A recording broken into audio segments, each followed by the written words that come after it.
Seth explains why your dreams aren't dreams, they're parallel lives last Tuesday night. You lived an entire life that wasn't this one. You woke up disoriented, heart racing, not because of fear but because of memory. In that other existence, you had a different career. Maybe you were teaching literature in a coastal town, or managing a vineyard in southern France, or running a veterinary clinic in Oregon. You had relationships there, deep ones. A partner whose face you can still see. Friends whose laughter still echoes. A home with specific furniture, specific light coming through specific windows. And here's what haunts you. It didn't feel like imagination. It felt like remembering. You've been taught to dismiss this. It was just a dream, they say. Random neural firing, your subconscious processing stress. The psychology textbooks call it confabulation. Your brain stitching together nonsense and convincing you it means something. Move on, get coffee, forget, but you can't forget, can you? Because that other life had weight. You remember conversations in detail. You remember the texture of sheets in that bedroom, the taste of food you've never cooked here, the specific ache in your chest when you said goodbye to someone in that reality. You remember years of accumulated experience, relationships that evolved over time, decisions that shaped a completely different version of your existence. What if I told you that every psychologist, every neuroscientist, every authority figure who's dismissed your dream memories as meaningless has been catastrophically wrong? What if those weren't symbolic representations of your psyche at all? What if you actually lived that other life, not in fantasy, not in metaphor, but in another probability stream that exists just as validly as this one? This is exactly what Seth taught through Jane Roberts in the 1960s and 70s, and it's one of the most suppressed ideas in modern consciousness research. Not because it's been disproven, it hasn't been, but because accepting it would demolish everything we've been taught about the nature of reality, identity, and the boundaries of the self. Seth's revelation was this: your consciousness is not confined to this single body, this single timeline, this single set of choices. You are a multidimensional being experiencing countless realities simultaneously. Every night when you sleep, your awareness isn't shutting down, it's roaming. You're checking in on other versions of yourself, living completely different existences in parallel probability streams. Those aren't dreams about parallel lives. They are parallel lives. I'm not asking you to believe this yet. I'm asking you to do something more honest. Can you really say those dream lives felt less real than this one? Can you honestly claim that the emotions, the sensory details, the narrative complexity were just random brain static? Or is there a part of you that's always suspected the truth, that you're living far more than one life, and the boundaries between them are thinner than anyone wants to admit? Let's decode what's actually happening when you sleep, because once you understand the architecture, you'll never dismiss a dream as just a dream again. Here's where everything you think you know about yourself shatters. Seth taught that the self you identify with, the person reading this, with this history, this body, these memories, is one focal point of a vast multidimensional consciousness that is simultaneously experiencing not dozens, not hundreds, but thousands of realities right now, not in sequence. Not past lives you once lived, or future lives you'll eventually inhabit. Right now, in this moment, countless versions of you are living out completely different existences in parallel probability streams. Let me break down the mechanics, because this isn't mystical poetry. It's consciousness architecture. Every significant choice you've ever faced created a probability split. When you were 18 deciding between two colleges, you chose one here, but Seth taught that another version of you chose the other one. Both versions exist. Both are equally real. Both are experiencing valid timelines. When you were 25 and that relationship hit a crossroads, stay or leave, you made one choice in this timeline. But another you made the opposite choice, and that version is living out the consequences right now, in their reality, just as you're living out yours here. Every job offer you turned down, taken in another probability. Every city you almost moved to, inhabited by another you. Every person you almost married, every career you almost pursued, every risk you almost took, all of these are being lived out by parallel versions of your consciousness. Seth described it like this in Seth Speaks. You are not one self, but many selves. You are not a single identity moving through linear time, but a multidimensional entity experiencing probable realities simultaneously.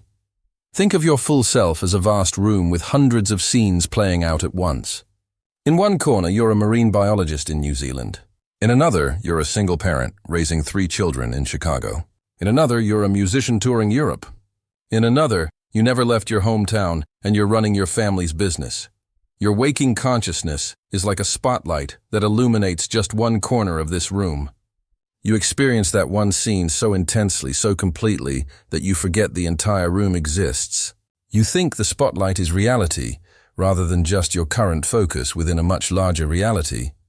During your waking hours, that spotlight stays locked. It has to. Physical existence requires singular focus to function. You need to believe this timeline is primary. This body is your only body. This set of choices is your only trajectory, or you couldn't navigate daily life effectively. But when you sleep, the lock releases, the spotlight begins to roam. Suddenly, your awareness drifts into other corners of the room. You're briefly experiencing other probability streams you're simultaneously inhabiting. You're not dreaming about parallel lives. You're directly experiencing them. Consciousness tourism across your own probability. Branches. Seth called this the multidimensional nature of the psyche. He taught that your inner self, the larger consciousness that contains all these focal points, is constantly monitoring all the probable versions, learning from their experiences, integrating their insights, and every night you get to participate in that integration. Your awareness samples other timelines, experiencing what it's like to have made different choices, to live in different circumstances, to be shaped by different relationships and challenges. This is why some dreams feel so different from others. Some are clearly symbolic, your psyche processing emotions through metaphor, working through fears using imaginary scenarios. Those are legitimate psychological functions, but others have a completely different texture. They have narrative continuity that spans months or years. They have relationships that evolve authentically. They have sensory details that exceed your imagination. You taste food you've never cooked. You navigate cities you've never researched. You speak with fluency about topics you've never studied here. Those aren't imagination. Those are memories from parallel selves, bleeding through during sleep when your consciousness is no longer locked into this single probability. Seth taught that you're not an isolated individual trying to figure out life alone. You're one expression of a vast, multidimensional consciousness that is simultaneously exploring every possible variation of your existence, learning from all outcomes, experiencing the full spectrum of what it means to be human across countless probability streams. This isn't science fiction. This is the actual architecture of consciousness that Seth decoded from direct, non-physical perception. And once you understand this framework, everything about your dream life starts making sense in a way it never has before. The question isn't, why do I have such vivid dreams? The question becomes, which of my other lives am I visiting tonight? But here's what stops most people from accepting this. If you're actually living parallel lives, why does it feel so confused when you wake up? Why can't you maintain clear awareness of which timeline is which? Why does everything blend into symbolic chaos the moment you open your eyes? Great question. And Seth had a precise answer. Physical consciousness requires intense focus to function. You must believe this reality is primary, or you couldn't navigate it effectively. Imagine trying to drive to work while simultaneously experiencing your parallel life as a farmer in rural Japan.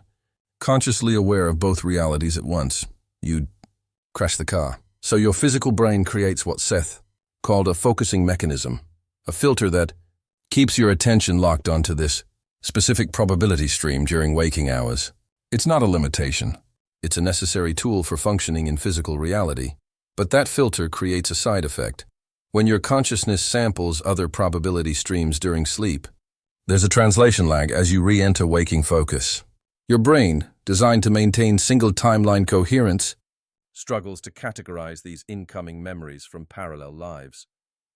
It's like trying to watch 3 movies simultaneously and then describe them as one story when someone asks what you watched.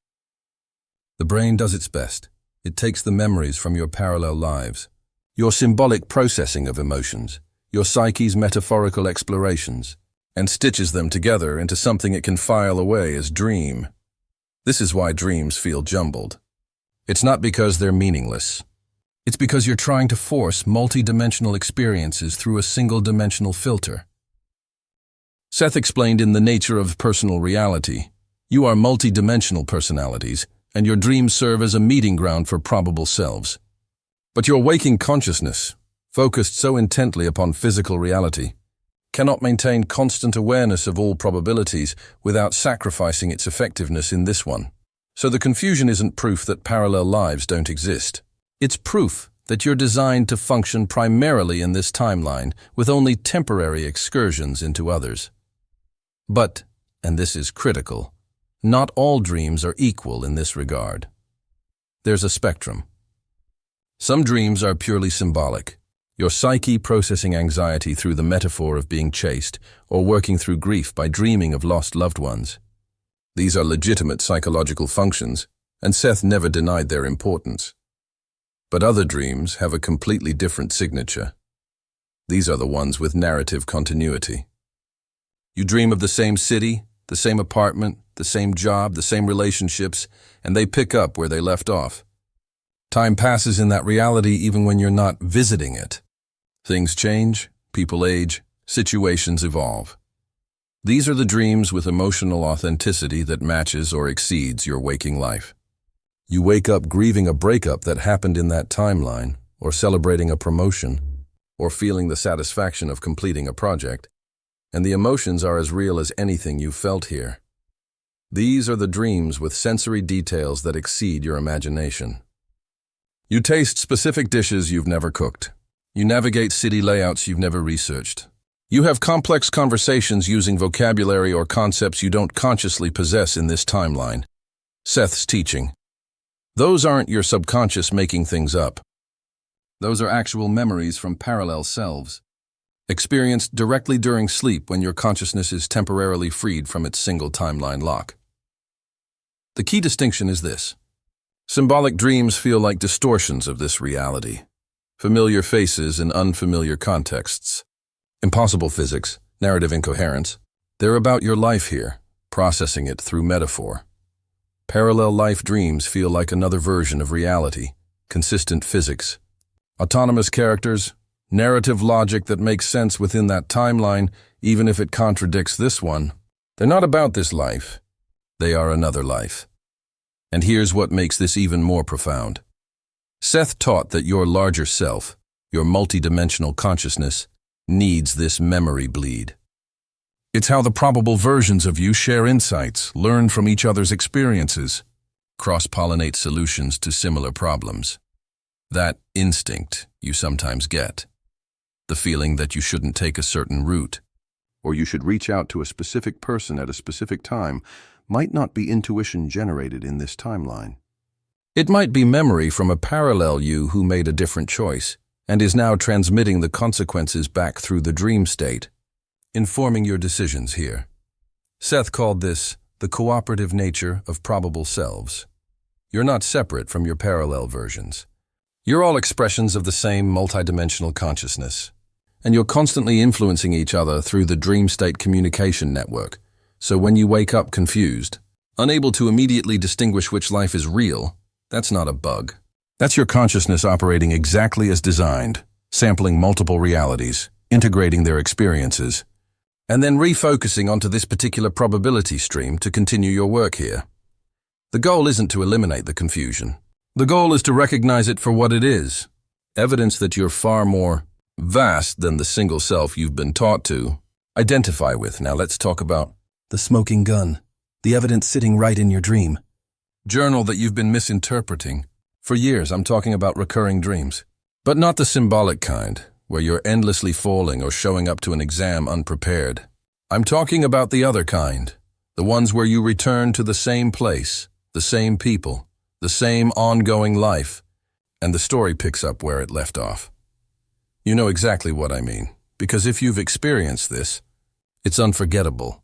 You dream of the same house, not your house here, but a house that's yours in that reality. You've been dreaming of it for 5 years, 10 years, maybe longer, and it's not static. The furniture changes. You renovate rooms, The seasons shift. The neighborhood develops. Last time you were there, you were repainting the bedroom. This time, there are new curtains, and you remember, within the dream, choosing them. You dream of the same city, and you know its geography. You can navigate its streets. You have favorite cafes there, regular routes, familiar landmarks. And when you return in subsequent dreams, the city has evolved. New construction, closed businesses, changed traffic patterns. You dream of the same people, and they have consistent personalities. They're not symbolic figures who morph and shift. They're autonomous individuals who remember previous interactions with you, who reference past conversations, who evolve as people do over years of relationship. Seth taught that these aren't repetitive symbols. These are your consciousness returning to the same parallel probability repeatedly, checking in on that version of your life. Here are the recognition markers Seth identified, expanded from his framework. First, persistent locations that evolve. If you're dreaming of the same place across months or years, and that place changes naturally over time, not randomly but logically, the way real places change, you're visiting a consistent reality. Your subconscious doesn't maintain that level of continuity for symbols, but your parallel self's actual environment. That evolves whether you're paying attention or not. Second, ongoing relationships with memory. Dream characters in parallel life experiences remember you. They reference things you did last time. They react to your absence. Where have you been? They age, change, respond to events from previous dream encounters as if time passed for them while you were gone. Because it did. In their timeline, they're continuous. You're the one who blinks in and out. Third, emotional investment that matches waking life. You don't wake from these dreams thinking, "That was interesting." You wake grieving or celebrating, or anxious about unresolved situations there. The emotions have the same depth, the same complexity, the same lasting impact as events in this timeline. That's because they are real events. They just happened in a parallel probability. Fourth, memory continuity within the dream. This is the critical one. Within the dream itself, you have memory of previous visits. You think things like, "Oh, I'm back at the apartment," or "I need to follow up on that conversation we started last time," or "I wonder if they fixed the broken staircase." You're not experiencing it for the first time. You're returning to an ongoing situation. Let me give you real examples. Patterns I've seen across thousands of dream journals. There's a woman who's been dreaming of her life as a marine biologist in New Zealand for 15 years. She has colleagues there, specific people with names, personalities, research specializations. She has a partner she's been with for 8 of those dream years, and their relationship has evolved realistically. Early romance, conflicts, resolution, deepening commitment. She's worked on specific research projects that span multiple dream visits, watching data accumulate, papers get published, conferences approached. When she wakes, she feels grief, not because she misses a fantasy, but because she's leaving a life she's actually living. There's a man who's raising children in his dream life, children he never had in this waking timeline. He's watched them grow from toddlers to teenagers across 20 years of periodic dream visits. He knows their personalities, their struggles, their triumphs. He's attended their school events, helped with homework, navigated parenting challenges. And here's what makes it undeniable. The children age consistently, even in the dreams where they're not the focus. He'll dream of having a conversation with one child, and in the background, the younger sibling has grown taller, changed their hairstyle, mentioned something about high school, time passed independently. There's a teacher who dreams of working at a specific school in what appears to be somewhere in Eastern Europe. She's been teaching there for 12 dream years. She knows the administration, the building layout, the curriculum. She's watched students come and go, building improvements get completed, staff members retire or move on. She doesn't speak the language in waking life, but in that reality, she's fluent. She teaches complex literature courses, has nuanced faculty room debates, writes reports in a language her waking self can't even identify. These aren't anomalies. Once you start looking for the pattern, you see it everywhere. Seth's teaching from Seth Speaks. Each of you visits probable realities in the dream state.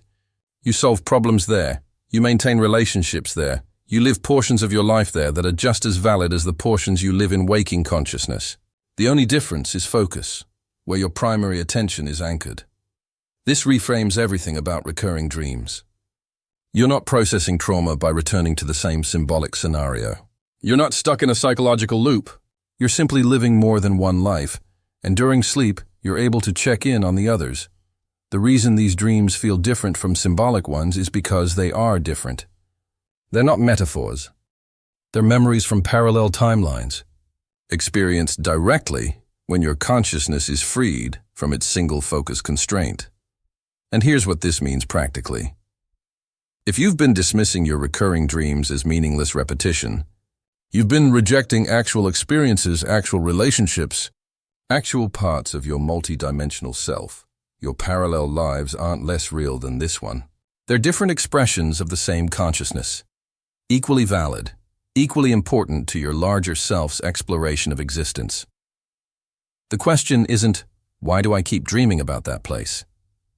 The question is, what's currently happening in that life and why is my consciousness drawn to check on it right now? But if you're living parallel lives, the phenomenon shouldn't be confined to sleep. And it's not. Let's talk about what happens when you're fully awake, going about your day, and suddenly reality fractures. You walk into a room you've never been in before, and overwhelming familiarity crashes over you. You've been here. You've sat in that specific chair, looked out that specific window, had a conversation in this exact space. But you haven't. At least, not in this timeline. Or you're having a conversation, and mid-sentence, you're hit with the absolute certainty that you've lived this moment before. Same words, same lighting, same feeling in your chest. Not similar, identical. And for a few seconds, you're disoriented. Unsure which version is now and which is memory. This is déjà vu. And every psychologist from Freud forward has tried to explain it as a trick of memory. Your brain filing an experience as past while it's happening, creating false familiarity. A glitch. Meaningless. Seth's explanation obliterates that dismissal. He taught that déjà vu isn't a memory glitch. It's probability convergence. Here's the mechanism. You're living multiple lives in parallel timelines, making different choices in each one. Sometimes, different versions of you make similar enough choices that your timelines temporarily align. For a moment, you're experiencing an event that's happening across multiple probabilities simultaneously. The sensation of, I've lived this before, is accurate. Another you has lived it, maybe several other yous. And for a few seconds, your consciousnesses overlap, creating that uncanny sense of repetition. It's not that you're remembering the past.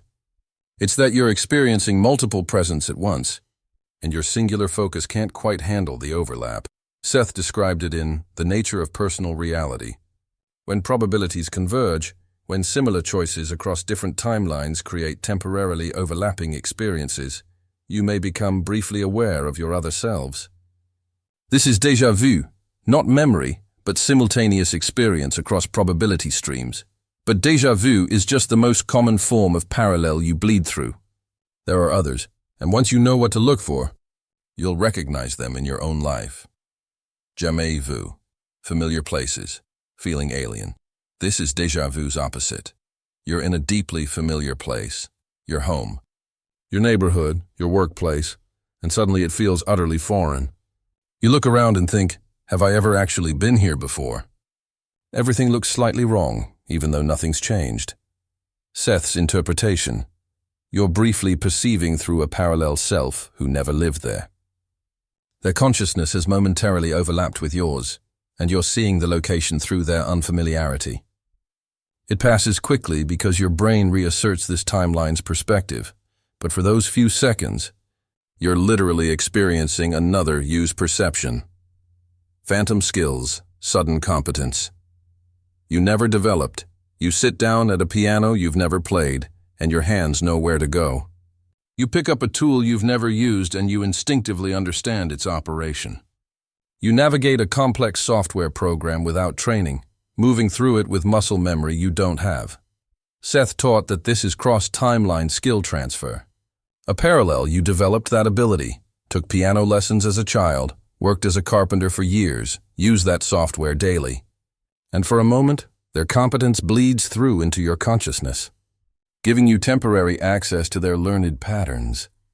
It fades because you haven't done the physical brain encoding here. The neural pathways aren't established in this body. But the knowledge exists in your larger, multidimensional self, and occasionally you touch it. Emotional echoes, grief or joy from nowhere.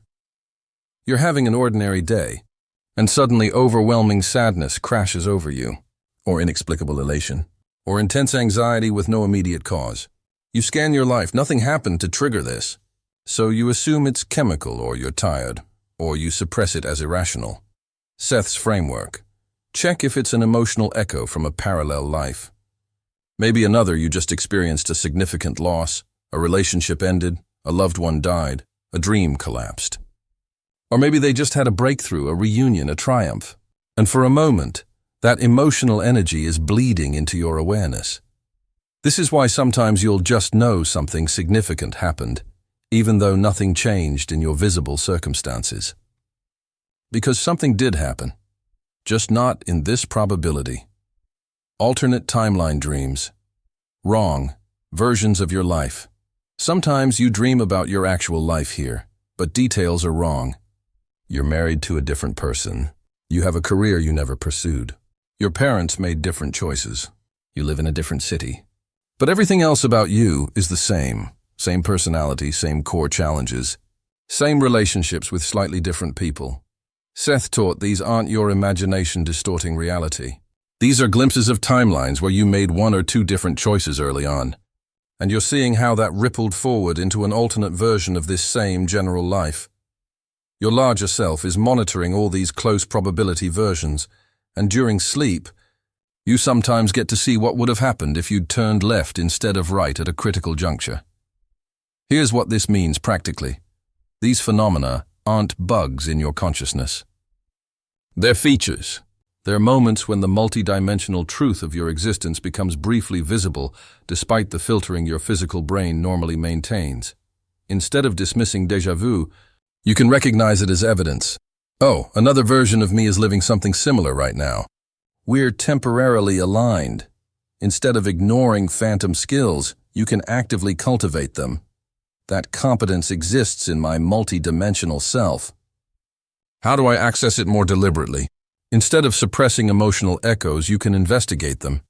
What's happening in my parallel lives right now that might be generating this feeling? Seth's teaching wasn't just philosophical, it was practical. He was giving you tools to recognize when your parallel selves are close enough to your awareness that you can benefit from their experiences. You're not isolated in this one timeline. You're part of a vast multidimensional consciousness network.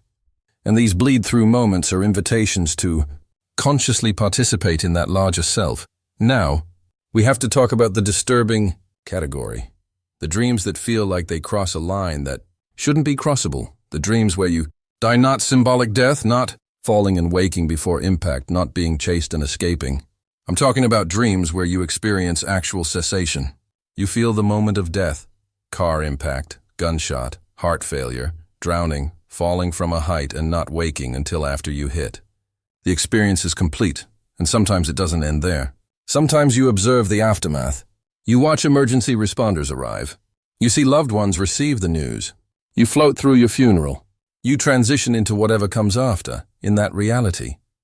These dreams are terrifying, and they're surprisingly common. Most people have had at least one in their lifetime. And the standard psychological explanation, anxiety about mortality, fear processing, feels hollow when you're describing the dream to someone and realize that wasn't processing fear. That was experiencing an actual event. Seth's framework transforms these from nightmares into something more profound and, weirdly, more comforting.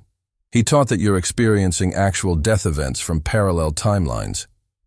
In infinite probability, every possible outcome of every situation you encounter is being lived somewhere. That car accident you narrowly avoided here, a version of you didn't avoid it. That illness caught early here, it progressed in another timeline. That split-second decision that saved your life here, failed there. During sleep, when your consciousness is roaming across probability streams, you occasionally sample these timelines, the ones where a version of you didn't survive a particular moment. You're experiencing what it's like when that probability's physical focus ends. This sounds horrifying until you understand why your larger self allows. Seth outlined 3 reasons in Seth Speaks, and the nature of personal reality. Your multidimensional consciousness learns from all outcomes, including deaths. How you die, suddenly or gradually, young or old, peacefully or violently, creates different lessons about physical existence, value, impermanence, relationships. By sampling death events from parallel timelines, your larger self integrates those lessons without your primary focus here having to end prematurely.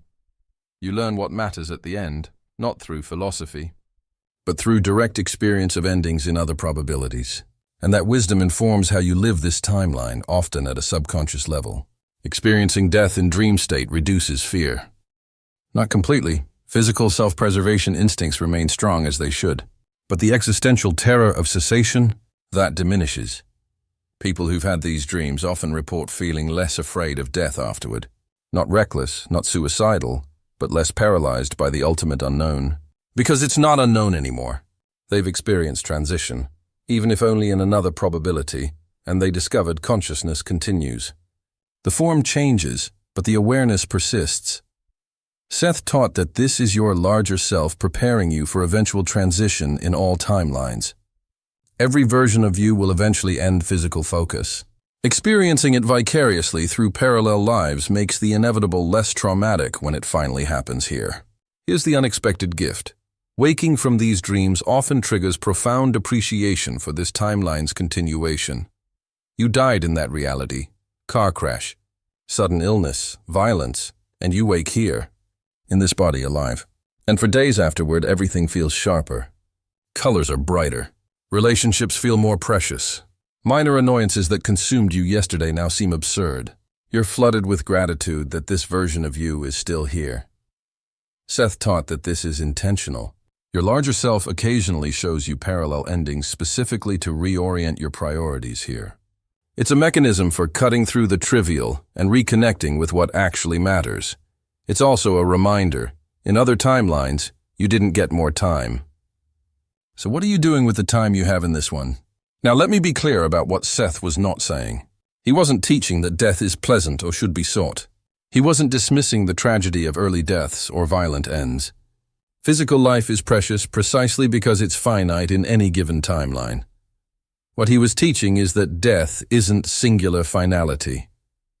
It's one outcome among many that your full self is exploring.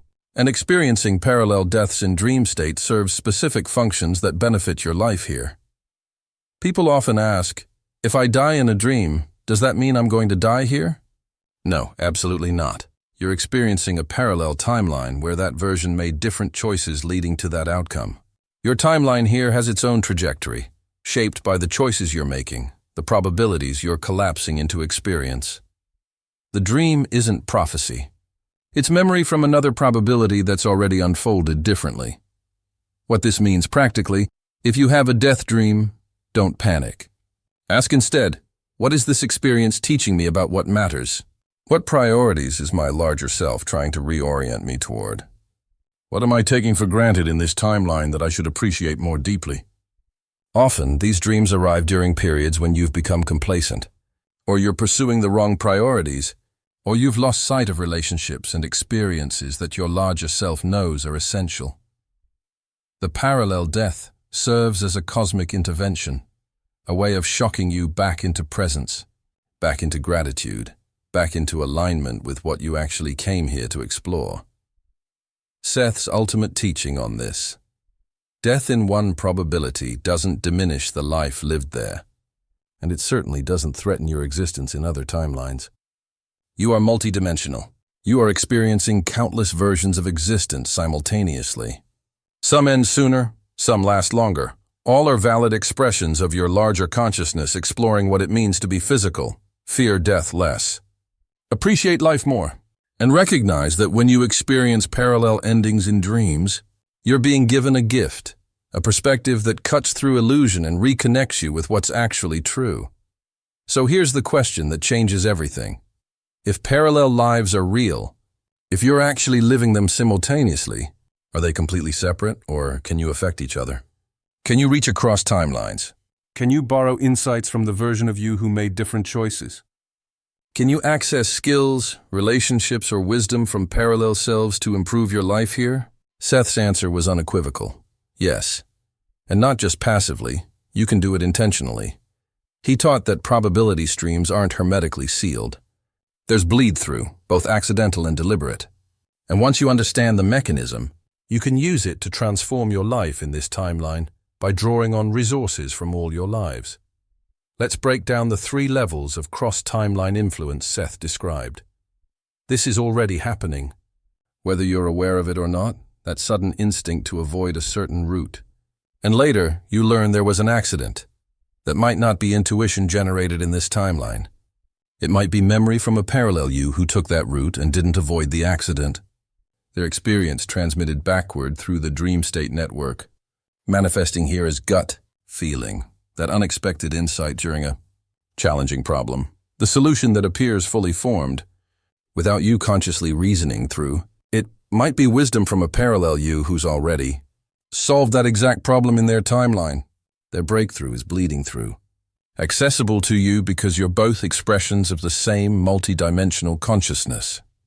Seth taught that your parallel selves are constantly influencing each other at subconscious levels. Skills learned there inform instincts here. Mistakes made there trigger caution here. Breakthroughs achieved there become accessible insights here. You've been receiving this help your entire life. You just didn't recognize the source. Now we move into active practice. This is where you intentionally reach across probabilities to access specific resources from parallel selves. Seth taught that during meditation or lucid dreaming, you can request specific information or abilities from parallel versions of you who have what you need. Here's the protocol. Adapted from Seth's Framework 2 teachings. Before sleep or during deep meditation, formulate a clear request.